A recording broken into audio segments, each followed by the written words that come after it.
In the annals of human history, few figures command as much awe and mystery as Genghis Khan. To the Chinese, he was the barbarian scourge emerging from the desolate wastes. To Europeans, a demonic servant leading a nation despised as Satan's own, akin to devils spewing forth from Tartarus. Yet, to history, he stands as one of the greatest warlords ever known. Born around 1162 AD, he was initially named Temujin, after a Tatar chieftain his father had vanquished. His lineage traced back to the illustrious Borjigin tribe, descendants of Kabul Khan, a legendary figure who united Mongol tribes against China's Jin dynasty 6 decades prior. From birth, Genghis Khan was marked for greatness, not only by his noble bloodline, but also by a physical sign, a blood clot in his hand. To the superstitious Mongols, this signified a destiny of leadership. Yet Genghis Khan's journey to greatness was fraught with trials and tribulations amidst the complex tapestry of Mongol clans. Don't forget to subscribe and like the videos, as this is a small channel, and your support helps us make more videos for you. When Genghis Khan was just 9 years old, his father took him to live with the family of his future bride. On the return trip, his father met members of a rival tribe who invited him to share a conciliatory meal. Trusting their intentions to mend past disputes, Genghis's father accepted, only to be tragically poisoned during the meal. Upon learning of his father's death, Genghis immediately returned home to claim his position as clan chief. However, the clan refused to acknowledge the leadership of a mere boy. His family became ostracized, living as near refugees within their own tribe. Fueled by a vow for revenge and a determination to never be scorned again, Genghis's resolve hardened. During a dispute over hunting spoils, a quarrel erupted between him and his half-brother. In a decisive and ruthless act, Genghis killed him, cementing his position as head of the family. Even as a child, Genghis Khan was thrust into the brutal realities of Mongol life, where power was often gained and maintained through bloodshed. This harsh upbringing shaped him into the formidable leader and conqueror he would become. At the age of 16, Genghis Khan married Borte, a young girl he had been betrothed to long ago. This marriage strengthened the alliance between their tribes. However, their union faced an immediate challenge when Borte was kidnapped by a rival tribe and forcibly made the wife of their chieftain. Determined to rescue his bride, Genghis, with the aid of his close friend Yamuka and his older protector Togrul, launched a daring raid on the rival tribe's camp. Their mission was a success, and Borte was brought back safely. However, the joy of their reunion was shadowed by uncertainty, as Borte gave birth to a son, Yochi, just 9 months later. Whisperings about the child's true paternity circulated, yet Genghis boldly accepted Yochi as his own, silencing any doubts or challenges to his decision. Genghis and Borte's relationship would endure the test of time. She bore him 4 sons, and despite Genghis taking many wives and fathering numerous children throughout his rule, Borte remained his unwavering companion. Only the male children from their union were deemed eligible for succession. However, Genghis Khan's path to greatness was fraught with trials. At 20, he faced a significant setback when he was captured in a raid by the Taichiuts, a tribe that was once allied with his family. Genghis Khan's brief period of enslavement tested his unyielding spirit. He frequently faced punishment for his steadfast refusal to submit. His resilience, however, paid off when a sympathetic captor, possibly retaining some loyalty to Genghis's family, aided his escape. This daring flight from captivity bolstered Genghis's burgeoning reputation. Emboldened, Genghis gathered a fighting unit composed of his brothers and the most loyal members of his clan. He was driven by a compelling vision: to end the incessant infighting and rivalries among the Mongol clans. With his small, yet determined force, Genghis ventured into the steppes to unite the clans, one after another. His method was ruthless, yet effective, ready to use slaughter if necessary, to forge a single, formidable Mongol nation capable of rivaling the great powers of China. From this humble beginning, Genghis's force grew into an elite army of 20,000 battle-hardened warriors. His combination of brilliant tactical acumen and unrelenting brutality made him an exceptional leader on the battlefield. Genghis Khan's army faced its first significant test when he directed his forces against the Tatars, the tribe responsible for his father's murder years earlier. The Tatars were swiftly defeated, and in a grim act of retribution, Genghis ordered the execution of every Tatar male taller than the axle pin of a wagon wheel. This ruthless decree was aimed at leaving only the young, who could be reshaped to serve loyally under the young Khan. With one act of vengeance complete, Genghis turned his attention to the Taichi-Ut, the tribe that had once been allies to his family, but later attempted to enslave him. Utilizing an army of skilled horsemen, his cavalry easily overpowered the Taichi-Ut forces. In a brutal display of revenge, Genghis had every Taichi-Ut chief mercilessly boiled alive. A few years later, Genghis confronted the formidable Naiman tribe, a crucial obstacle in his quest for a unified Mongolia. The defeat of the Naiman granted Genghis control over central and eastern Mongolia, a territory more expansive than any Khan had commanded in centuries. Genghis Khan was not only a master of the battlefield, known for his expert tactical skills and ruthless brutality, but also a visionary in the use of military intelligence. He understood the critical role of information in warfare and established an extensive network of spies. These spies infiltrated enemy ranks, gathering vital details about their strengths and weaknesses. In some instances, they even acted as assassins, strategically eliminating key rival commanders to disrupt and weaken opposing forces. Genghis was also remarkably adaptive, eagerly embracing new technologies and methods from the cultures he conquered. Among his acquisitions were improved bows, enhancing the range and accuracy of his archers. Additionally, he adopted advanced techniques for swift communication across his vast forces. Most notably, Genghis implemented a system of smoke signals and burning torches for long-distance commands, alongside the use of large drums and flags for immediate signals during the chaos of combat. These innovations transformed his army into a highly mobile and responsive force, capable of adapting to the dynamics of battle. Genghis Khan's ability to rapidly convey orders amidst the fray often allowed his troops to outmaneuver their enemies. Genghis Khan's extraordinary military success was not just due to his strategic prowess, but also hinged on the exceptional skills of his soldiers.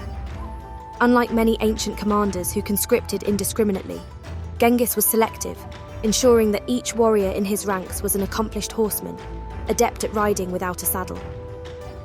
In addition to their equestrian skills, his soldiers were required to be proficient archers and capable of engaging in close-quarters combat with swords and daggers. The standard gear of a Mongol warrior included a bow, arrows, a wooden or leather shield, and a lasso. Some also carried javelins, wore body armor crafted from hardened leathers, and bore a lance with a hook for unseating enemies from their horses. The expertise of Genghis's soldiers extended beyond weaponry. Each was trained to control their horse using only their legs, leaving their hands free to shoot a bow or wield a lance and shield in battle. Genghis Khan understood that the strength of an army lay not only in its frontline fighters, but also in its support systems. He ensured his forces were followed by a meticulously organized supply chain.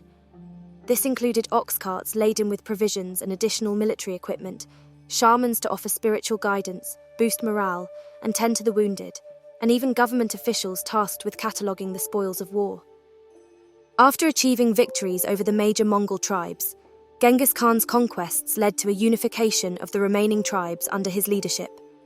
They collectively acknowledged him as Khan, a title signifying universal ruler.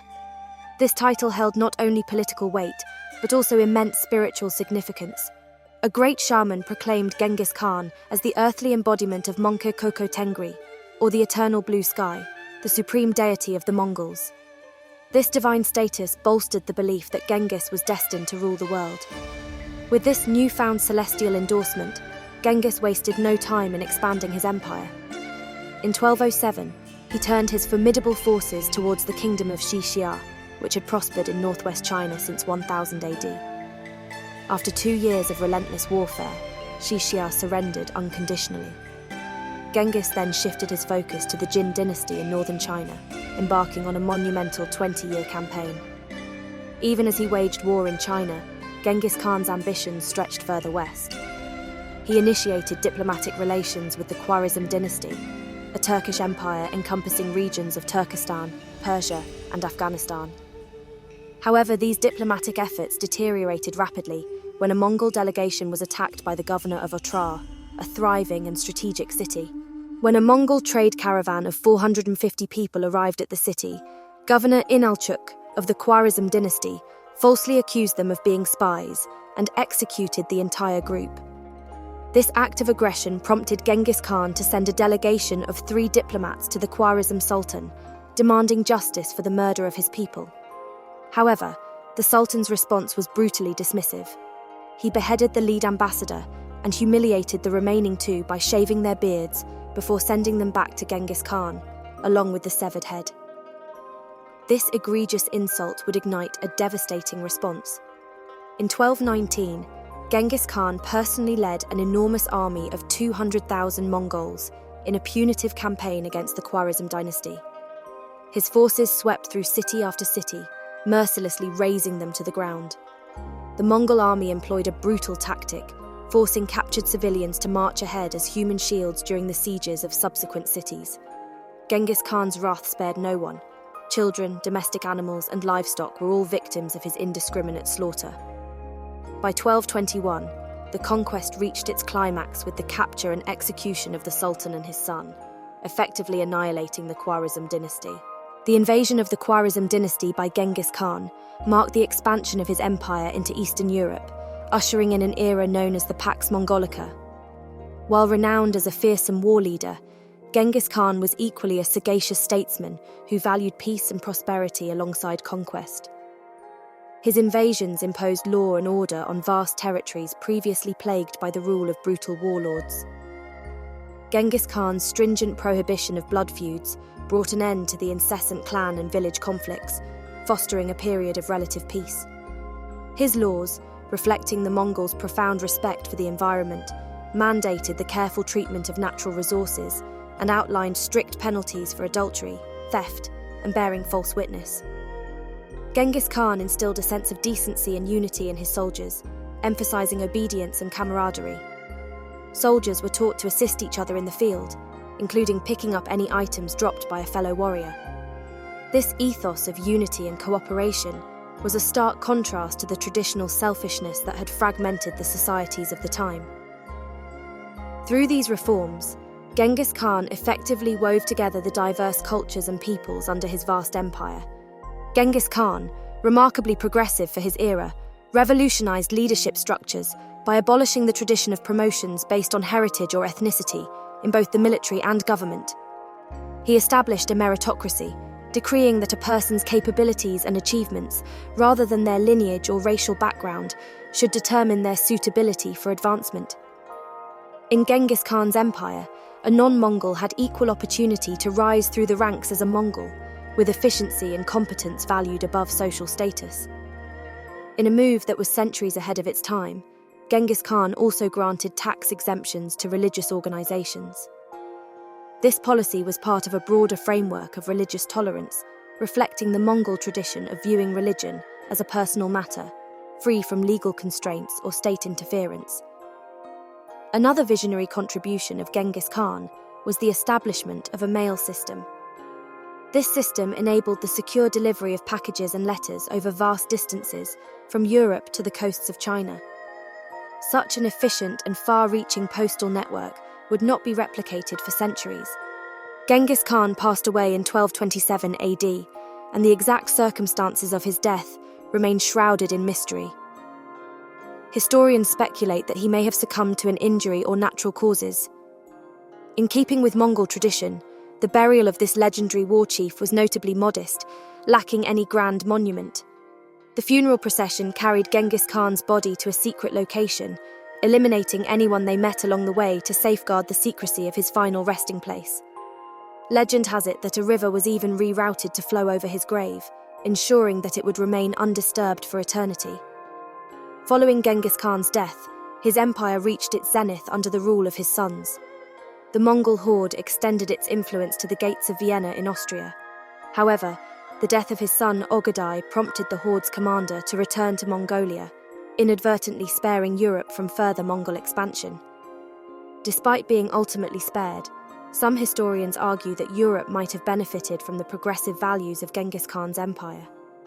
The Mongol Empire, though brief in the grand scale of history, is undeniably among the most formidable and impactful empires ever to exist.